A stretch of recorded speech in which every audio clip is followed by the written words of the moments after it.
একটি বড় গাছে এক বুড়ো পেঁচা থাকত। প্রতিদিন সে ডালে বসে চুপচাপ চারপাশের সব কিছু দেখত।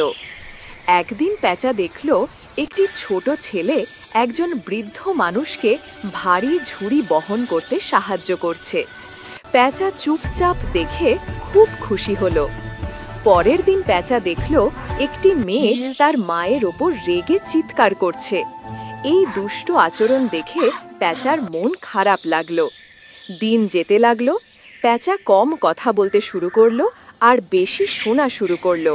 সে অনেক মানুষের কথা শুনত। কেউ বুদ্ধিমানের মতো কথা বলতো, আবার কেউ মিথ্যে বা হাস্যকর গল্প বলতো।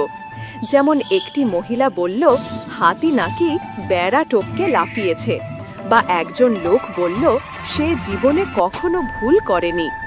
পেঁচা প্রতিদিন দেখত কিছু মানুষ আরো ভালো ও দয়ালু হচ্ছে, আর কেউ আরো খারাপ হচ্ছে। কিন্তু পেঁচা নিজেই প্রতিদিন আরো বেশি জ্ঞানী হয়ে উঠছিল। যদি আমরা বেশি দেখি, কম কথা বলি আর মন দিয়ে শুনি, তাহলে আমরা আরো জ্ঞানী হতে পারি।